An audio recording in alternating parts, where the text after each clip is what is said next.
The Lord, praise the Lord, praise the Lord. Welcome new beginning church. आज आपको यही पता चलेगा कि बाइबल के बीच में लहू का महत्व क्या होता है। आपने ऐसी चीज़ें देखी होंगी, आपने ऐसी फिल्में और मूवी देखी होंगी जहाँ पर लहू बहाया जाता है, युद्ध किए जाते हैं। आपने कभी इस चीज़ का मतलब जाना है? कई बार लोगों पता क्या करते हैं, लोग अपना लहू बहाते हैं ताकि लोगों को आकर्षित कर सके अपनी तरफ। मैंने ऐसे एक्शन किए, वो एक्शन किया। पर बाइबल के बीच में एक ऐसा लहू है जो लोगों को भी बचाता है। क्या आप जानते हैं कि बाइबल में जो सबसे पहला आदम था वो कौन था? वो था आदम था। और बाइबल में जो लास्ट आदम है वो पता कौन था? वो था यीशु मसीह। क्या आपने ऐसी चीज़ें देखी है कि बाइबल में जब इब्रानी भाषा में जब आदम का मीनिंग डालते आदमहा निकलता है, जिसका लहू का मतलब पता क्या निकलता? डैम निकलता है। इब्रानी भाषा में डैम निकलता है, इसका मतलब लहू होता है। आदम का मतलब जमीन होता है। बाइबल कहती है कि पहला आदम आया था फिर ही लहू आया था। ऐसा नहीं आप कह सकते कि पहला लहू आया था फिर आदम आया था। इसलिए बाइबल कहती है जब भी है ना परमेश्वर किसी से भी कैसे प्रायश्चित करवाता है, मतलब किसी के पाप क्षमा करता है, किसी का छुटकारा देता है, किसी के घर में बंधन तोड़ता है, अगर किसी को अपनी तरफ भी खींचता है तो बाइबल कहती है वहां पर लहू की कीमत होनी बहुत ज़्यादा जरूरी थी। मैं आपको बाइबल के बीच में लेकर जाना चाहता हूं। चलो चलते। लेविया 17 उसकी 14 में लिखा कहता क्योंकि शरीर का प्राण जो है वह लहू ही है, कहता जो उसके प्राण के साथ एक है। कहता इसलिए इजरायलियों से ये कहना कि इसी प्रकार से कहता प्राण के लहू को कहता तुम ना खाना, कहता क्योंकि सब प्राणियों का प्राण उनका लहू ही है, कहता जो कोई उनको खाए वह नाश किया जाए।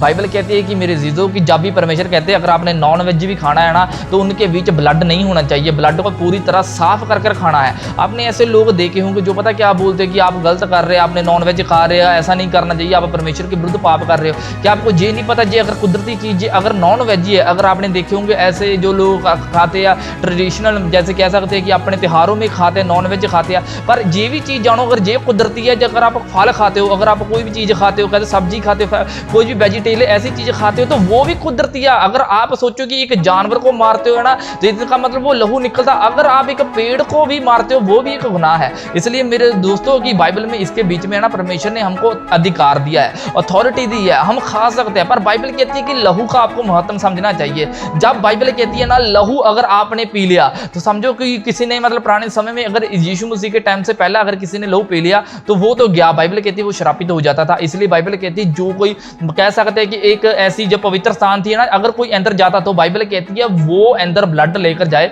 नहीं तो वो मार दिया जाएगा। हालेलुया। आपने ऐसे क्रिश्चियन लोग देखे होंगे, जो मसीही लोग देखे होंगे, वो पता क्या प्रचार करते हैं, वो बोलते हैं कि नहीं जो ब्लड ये दर्शाता है, ये चीज दर्शाता है कि आप परमेश्वर का आपके ऊपर दंड, आपके ऊपर ये श्रापित है। पर नहीं, जो न्यू टेस्टमेंट जो नई अंजील है ना, यीशु ने ये चीज बोली थी ये मेरा वो खून है जो बहुतों के पापों के लिए निमित्त बहाया जाता है। पर जो न्यू टेस्टमेंट का ब्लड है हमारे प्रभु यीशु मसीह का, वो लोगों को बचाता है। इसलिए आपने जो लोग ऐसा प्रचार करते हैं ना उनकी आत्मिक मतलब आत्मिक जो सेंस होती है ना वो भी कंट्रोल में नहीं है, इसलिए वो ऐसी बातें करते हैं। पर जब परमेश्वर यीशु मसीह का ब्लड किसी के अंदर आता है ना वो मेरे दोस्त 100% हील होता है यीशु मसीह के नाम में। आपने देखा होगा 2021 में जब कोविड-19 आया था, आपने ये चीज़ देखी होंगी कि लोगों को ये बताया जा रहा था अगर आप कोविड का मतलब ये सैनिटाइजर यूज़ करेंगे आप बचाए जाएंगे। इसी तरह से पुराने नियम पे भी जो बाइबल के ना कानून थे, जिस तरह से कोविड-19 में एक कह सकते वायरस से बचने के लिए उनको सैनिटाइजर का यूज़ करना पड़ता था, इसी तरह से बाइबल के बीच में है ना जो हम ध्यान से पढ़ते हैं, अगर आपने बचना है, अगर आपने समझो कि आपको डर से आज़ादी चाहिए, मौत से आज़ादी चाहिए, अगर आपको पापों से आज़ादी चाहिए, अगर आपने शराबों से आज़ादी चाहिए, बीमारियों से मतलब आज़ादी चाहिए, तो बाइबल कहती है वहाँ पर भी एक लॉ था पुराने समय में कि आपने ब्लड बहाना ही बहाना है। ब्लड अगर आपने ब्लड लेकर नहीं गए तो बाइबल कहती है उन पर कोई भी ग्रेस नहीं होती, कोई अनुग्रह नहीं होता था, कोई फजल नहीं होता था। पर न्यू टेस्टमेंट के बीच बाइबल कहती है अब लोग धर्मी ठहराए जाते हैं, पर आपने सिर्फ न्यू टेस्टमेंट के यीशु मसीह के जो ब्लड को फॉलो करना है। हालेलुया। लेविया 17 उसकी 11 में लिखा कहता क्योंकि शरीर का प्राण लहू में रहता है, कहता उसको मैंने तुम लोगों को वेदी पर चढ़ाने के लिए दिया है, कहता तुम्हारे प्राणों के लिए प्रायश्चित किया जाए, कहता क्योंकि प्राण के कारण कहता लहू से प्रायश्चित होता है। मेरे दोस्त मैं पहले चीज समझा दूं, जो लहू होता था ना जो लोगों के लिए प्रायश्चित करता था, प्रायश्चित कह सकते हैं कि लोगों की गुनाहों की परमेश्वर यहोवा एलोहिम के सामने माफी मांगता था। पर बाइबल कहती है अगर ब्लड नहीं होता तो एक बंदे की हत्या हो सकती थी, इसलिए एक इंसान को बचाने के लिए एक को मरना पड़ता था। इसलिए अगर आप जानवर को कह देंगे नहीं यार मेरे को तरस आता मैं नहीं खून बहा सकता तो आपको मरना पड़ेगा। मेरे दोस्त बाइबल इसलिए कहती है कि जानवर पर बाइबल कहती है परमेश्वर ने अपना आत्मा नहीं पाया, उसके नथनों में बाइबल कहती है उसने सांस फूंका है। जब आप बाइबल को ध्यान से समझते हो ना आपको ये पता चलेगा कि परमेश्वर ने क्यों आपको जानवर दिए थे, क्यों मतलब बाइबल कहती है पुराने समय में जो होम बलिया होती, दोष बलिया होती, अन्न बलिया होती, पाप बलिया होती थी, फंसे के पर्व में जो मतलब बलिया देते थे वो अलग बात होती थी। पर बाइबल कहती जो भी है ना ये चीज इशारा करती थी वो सिर्फ यीशु मसीह की तरफ करती थी। पर मेरे दोस्त दोस्तों मैं यही मजे की बात आपको समझाने आया हूं कि आपने सिर्फ ब्लड की तरफ ध्यान करना है, क्योंकि आज से 2000 साल जो पहले किसी इंसान ने आपके लिए ब्लड पे किया है। अगर आपने उस ब्लड की कीमत जान ली, आप बेफिक्र रहो, आप आजाद हो जाएंगे यीशु मसीह के नाम में। अगर आपको लगता है कि मेरे अंदर कैंसर, अगर आपको ऐसा लगता है कि मेरे अंदर कोई प्रॉब्लम, मेरे को दुष्ट आत्मा की प्रॉब्लम है, मेरे दोस्त बाइबल कहती है अगर यीशु को बाइबल कहती है जिसने परमेश्वर की आत्मा ने जीवित किया, अगर बाइबल कहती है उसी का आत्मा तुम्हारे अंदर बसता है ना, तुम्हारी मरणहार देह को भी वो जीवन देगा यीशु मसीह के नाम में। पर वो कैसे आता है? बाइबल कहती है पहला ब्लड बहाना पड़ता था। इसलिए जब यीशु ने बोला था अपने चेलों को, जब बाइबल कहती है अटारी में बैठे तो यीशु ने बोला अभी तुम नहीं जानते कि मैं तुम्हारे साथ क्या कर रहा हूं, पर बाइबल कहती है बाद में यीशु ने बोला बाद में तुम जानोगे।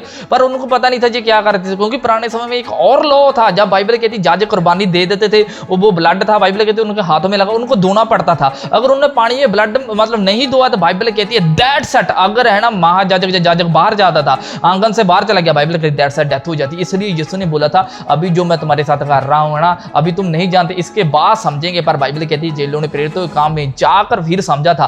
फिर बाइबल कहती है जब पौलुस का सामना हुआ, पौलुस फिर अनुग्रह का सुसमाचार के लिए चुना गया, जिसने 13 पत्रियां यीशु मसीह के पत्री के लिए लिखी। पर जो पतरस था जो यीशु मसीह के साथ रहता था, उसने प्रभु यीशु मसीह को ब्लड को गहराई के साथ नहीं समझा। जैसे उसने पहले यीशु मसीह को गालियां निकाल दी थी, 3 बार इग्नोर कर दिया था, ग्रीक में गालियां निकाला गया, यीशु मसीह को छोड़ दिया था। इसी तरह से जब आप पढ़ते हैं ना गलातिया की पुस्तक में, वहां पर भी बाइबल कहती है कि कैफा ने यीशु मसीह को छोड़ दिया था। पर बाइबल कहती है कि फिर पौलुस का सामना उसके सामने होता है, क्योंकि बाइबल कहती है कि वो पता क्या कर रहा था, जो गलातिया की कलीसिया थी, बाइबल कहती है वो यीशु मसीह को फॉलो करती थी। पर वो पता वो क्या करने लगी, वो उन लोगों ने ना यीशु मसीह के ब्लड को छोड़कर वो फिर से कुर्बानियां देने लगी। इसलिए इब्रानियों की पुस्तक बोलती है अगर आपने सच्चाई के ज्ञान जानकर भी, बाइबल कहती है जानबूझकर पाप किया, आपके लिए कोई भी, बाइबल कहती है प्रायश्चित कोई भी बलिदान बाकी नहीं रहा। वो पता किन लोगों के लिए लिख रहा था, वो उन लोगों के लिए नहीं लिख रहा था जो बोलते आपने गुनाह कर लिया, पाप कर लिया, नहीं यीशु मसीह द्वारा नहीं है सकते। मेरे दोस्त, उसने एक ही बार पेमेंट किया, वो लाइफ टाइम के लिए है। पर बाइबल कहती है जहां पर बकरे और भेड़ों का लहू का, बाइबल कहती प्रतिदिन लोग लेकर आते थे, यरूशलेम की गलियां जो थी मतलब ब्लड के साथ भरी रहती थी, आप देख लेना हिस्ट्री पढ़कर।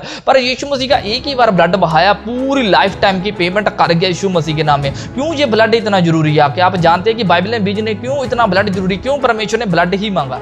जिस तरह से एक कचरा होता है ना वो कीड़े को जन्म देता है, इसी तरह से मूर्ख की जो टीचिंग होती है ना मूर्खता को एक जन्म देती है। जब आप अनुग्रह को समझते हो ना, आपको पता चलता है कि परमेश्वर अब आपके ऊपर दंड नहीं लाएगा। बाइबल लिखा है ना, जैसे बाइबल में पढ़ते हैं यूहन्ना 3:16 में लिखा जो यीशु मसीह को फॉलो करते हैं उन पर दंड की आज्ञा नहीं गी। पर बाइबल कहती जो ये विश्वास ही नहीं करते कि उनके पाप माफ नहीं है, बाइबल कहती उन पर दंड की आज्ञा होती है। दंड का मतलब पता है क्या होता है? परमेश्वर के अंदर अच्छा तू दंडवादी रहे, तू दंडी करना चाहता, तू दंडी लेना चाहता, तू दंड के दिन रहना चाहता, तू दंड ही चाहता है। इसलिए बाइबल कहती है उसने पुत्र को नहीं जाना, नहीं पहचाना, इसलिए उन पर दंड रहता है। पर अगर आप यीशु मसीह को फॉलो करते हो, पहचानते हो, उसके प्यार में बने रहते हो, फिर बाइबल कहती है आपके ऊपर कोई दंड की आज्ञा नहीं रहती। जिस तरह से एक पौधे को मरना पड़ता है, जैसे सौंफ, इलायची, जवैन, जो भी आप मतलब दालें खाती है, वो मतलब क्या करता है, उनको मरना पड़ता है। उनको मरना पड़ता है किसी को जीवन देने के लिए। अगर उसकी किसी की भूख, सोचो कि मेरे को भूख लगी होगी, आपको भूख लगी होगी, आपको किसी चीज को वध करना पड़ेगा। अगर पेड़ को करना होगा पेड़, अगर आपको जानवरों को करना है जानवर। अगर आपने अपनी भूख के ऊपर कह सकते कैसे मैं कंट्रोल कर लिया, मैं नहीं कुदरती चीजों के साथ नहीं ये पंगा ले सकता, फिर आप जाते रहेंगे मेरे दोस्त। इसलिए बाइबल में ये चीज लिखी गई है। प्रभु कहता है ना जो अन आज्ञाकारी पुत्र है उन पर बाइबल कहती है परमेश्वर का क्रोध रहता है। इसलिए ज्यादा और आत्मिक होने की कोशिश मत करो। बाइबल कहती है जो विश्वास में कमजोर है वो ही साग पात खाए, जो विश्वास में तगड़ा, जो किसी मर्जी चीजों को हाथ लगा दे वो पवित्र हो जाएंगे यीशु मसीह के नाम में।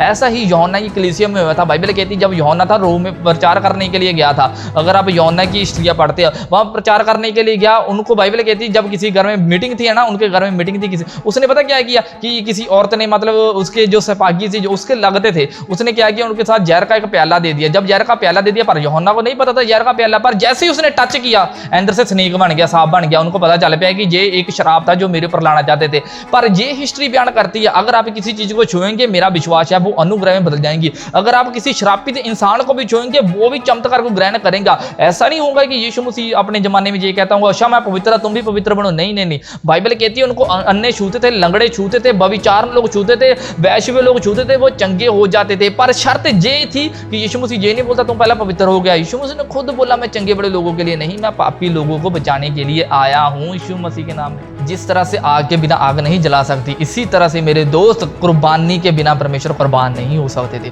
परमेश्वर को कुर्बानी चाहिए थी। अगर मैं आपको शर्त देता हूँ चलो ठीक है आप आग जलाकर दिखाओ, पर आपको आग यूज नहीं करनी पड़ेगी। ऐसा हो सकता है कि बिना आग से आग जला देंगे, नहीं हो सकता। इसी तरह से परमेश्वर ने बोला अगर मेरे पास आना, अगर मेरा दिल कुर्बान कराना अपने ऊपर, तो तेरे को कुर्बानी करनी पड़ेगी। बाइबल कहती है कि बिना लहू बहाए कोई भी पाप की क्षमता नहीं कि मेरे दोस्त, इसलिए लहू बहाना पड़ता था। वो भेड़ों और बकरियों का था, क्योंकि लहू आपने देखा होगा जानवर और इंसान का सेम होता है। आपने देखे होंगे जानवर और इंसान के सेम सेम अंग नहीं होते, पर जो है ना हिस्ट्री बयान करती है, जब आप साइंस भी पढ़ते हो तो आपको पता चलेगा जो ब्लड सेम सेम ही होते हैं। इसलिए परमेश्वर ने बोला इन जो जानवरों का ब्लड है ना, ये तुम्हारी जगह पे ये प्रायश्चित करेंगे, ये तुम्हारी जगह पे तुमको बचाएंगे। इसलिए यीशु मसीह ने पुराने समय में, परमेश्वर ने पुराने समय में ये चीज़ें रखी थी कि अपने पास ब्लड लेकर आना। मेरे पास अगर आपने परमेश्वर यहोवा को मिलना है, आप ज़्यादा भेंट लेकर पैसे लेकर नहीं जा सकते, करोड़ रुपये दे दिए चलो जी ठीक है, वो भी ठीक है कि आप बीज देते हो लोगों को, मतलब परमेश्वर के लोगों को देते हैं। पर जब आप परमेश्वर के पास आते हो, बाइबल कहती है आपको ब्लड, आपको कुर्बानी लेकर आनी पड़ेगी।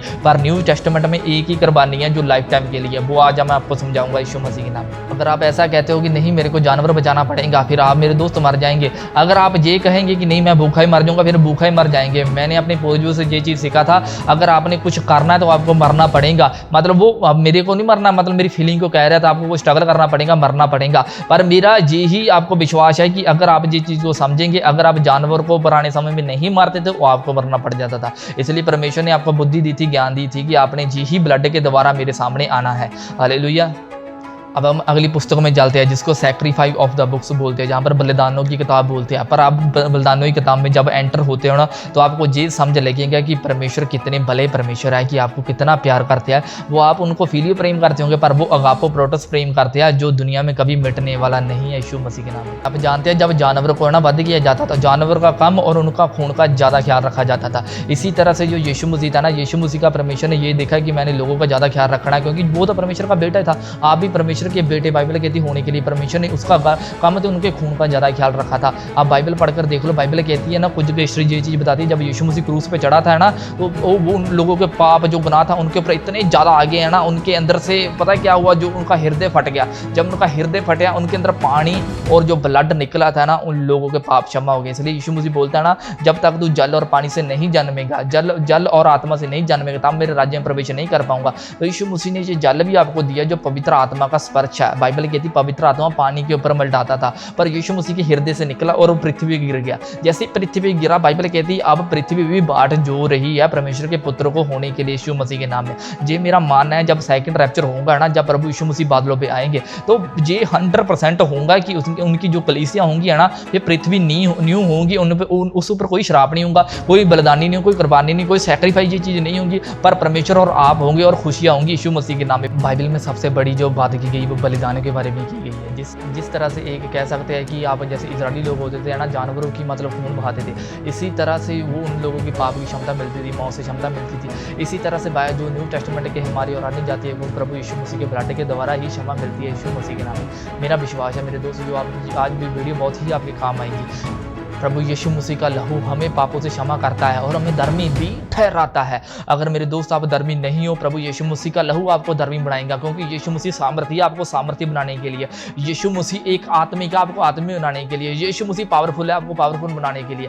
यीशु मसीह चमत्कार का ही समाज है आपको चमत्कार कराने के लिए यीशु मसीह के नाम में। इसलिए मेरे दोस्त लहू के बहाए बाइबल कहती कोई भी पाप की क्षमता नहीं होती थी। इसी तरह से बाइबल कहती है जब लहू नहीं बहाते थे आप, बाइबल कहती है परमेश्वर का क्रोध आप पर रहता था। मैं आपको समझाता हूँ किसी तरह से। हम जानते हैं रोमियो 5 उसकी 9 में लिखा, कहता इससे भी बढ़कर अब हम कहता उसके लहू के द्वारा धर्मी ठहराए गया, हम उनके द्वारा क्रोध से क्यों कर ना बचेंगे। और बाइबल पता है क्या बोलती है, परमेश्वर के क्रोध से क्यों ना बचेंगे। इसी तरह से मेरे दोस्त बाइबल कहती बिना लहू बहाए कोई भी, बाइबल कहती जब भी कोई इंसान कुर्बानी करता था ना, मतलब भेड़ों की बकरी की समाजों के महाजन जी करते थे, वैसे तो जब भी कोई करता था वो छावनी के बाहर ही उसको जलाया जाता था, उसकी आंतरिक जो लीवर होते थे। इसी तरह से अब जब पढ़ते हैं ना इब्रानियां, जब इब्रानियां 13 उसकी 12 में पढ़ते हैं ना, उसमें लिखा कहता इसी कारण कहता यीशु ने भी फाटक के बाहर कहता दुख उठाया, कहता लोगों को अपने लहू के द्वारा पवित्र किया। अब आप पवित्र हो मेरे दोस्त। आप ये ना समझो कि आप पवित्र नहीं, आपने प्रेयर नहीं किया, आपने बाइबल नहीं पढ़ी, आपने ये नहीं किया वो नहीं किया, आप नो मेरे दोस्त। न्यू टेस्टामेंट के बीच बाइबल कहती प्रभु यीशु मसीह का लहू ने आपको पवित्र कर दिया। अब आप अपने दंड ना दो, अपने आप को श्रापित ना करो। मैंने ऐसे आत्मिक नॉनसेंस लोग देखे, पता क्या बोलते हैं, मैं पवित्र नहीं हूं, मैं परमेश्वर को नहीं पा सकती।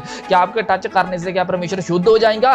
क्या आपके टच करने से परमेश्वर गंदा हो जाएगा? नहीं मेरे दोस्त, अगर आप परमेश्वर को टच भी करेंगे, छुएंगे भी, आपकी भी जिंदगी सेम टू सेम बन जाएंगी। जिस तरह से कोविड-19 पता है क्या होता है, लोग बोलते थे अगर तूने टच कर दिया तेरे को कोविड-19 होगा। अगर कोविड-19 ट्रांसफर हो सकता है, आत्मिक लोगों के ऊपर वरदान क्यों नहीं ट्रांसफर हो सकता। इसी तरह से मेरे दोस्त आपको लहू का महत्व समझना चाहिए। जैसे सोचो कि अगर कोई मतलब आपका दोस्त आपसे प्रेम करता होगा, वो बोलता कोई बात नहीं मेरे दोस्त, मैं तेरे लिए जान भी दे दूंगा, वो अपना लहू बहाने के लिए भी रेडी है। इसलिए यीशु ने बोला मैं तुम्हें आज के बाद दोस्त नहीं कहूंगा। यूहन्ना 15:15 में लिखा, आज के बाद मैं तुम्हें दास नहीं कहूंगा, आज के बाद मैं तुम्हें दोस्त कहूंगा, क्योंकि दोस्त ने दास नहीं जानता है कि उसका स्वामी क्या कर रहा है। इसी तरह से यीशु मसीह ने बोला है कि मैं अपनी जान भी देता हूं ताकि उससे फिर वापस ले लूं, क्योंकि मेरे दोस्त प्रभु यीशु मसीह ने आपसे प्रेम किया, आपने बस कदर करनी है उसकी।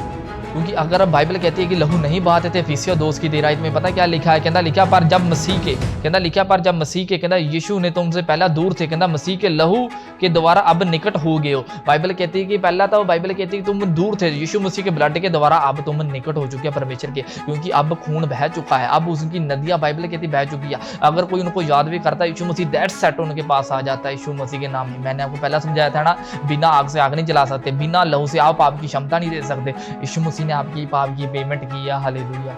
क्या आप जानते हैं कि मतलब जो आदम का नाम निकला वो डैम में निकलता। जब डैम को शब्द देखते हैं ना, मैं आपको पहले ये समझा दूं, एक मीम और डैलेट था। आप क्या जानते हैं कि मीम और डैलेट के मतलब जो न्यूमरोलॉजी क्या निकलते हैं, मतलब मीम का निकलता है 40 और उसका डैलेट का निकलता है 4। क्या आप जानते हैं कि जो परमेश्वर का नाम निकलता है, जब बाइबल को पढ़ते हैं ना इंग्लिश बाइबल में, चौथे नंबर के कैसा थे पूरे 4 नंबर पे मतलब गॉड शब्द आता है। जब आप देखेंगे गॉस्पेल का मतलब जब न्यूमरोलॉजी में निकालते हैं, जब जमैंत्रिया में निकालते हैं, आपको पता चलेगा जैसे ABCDE होती है ना कि 5वें नंबर पर E आ गया, F 6वें नंबर पर आ गई। इसी तरह से जब है ना आप बाइबल को ध्यान से समझे तो यीशु मसीह का जो नाम आता है ना JESUS मतलब निकलता है 444। इसी तरह से गॉस्पेल जिसको खुशखबरी का प्रचार GOSPL मतलब उसका मतलब 444 निकलता है। इसी तरह से आप जब मसीह को निकालेंगे उसका मतलब भी 444 निकलता है। इसी तरह से जब आप क्रॉस का मतलब निकालेंगे उसका मतलब भी 444 निकलता है। पर ये 44 का मतलब क्या हुआ, जो वही था जब परमेश्वर ने आदम और हव्वा को बनाया था। जब आदम को बनाया था डैम शब्द जो निकलता वो लहू का मतलब निकलता।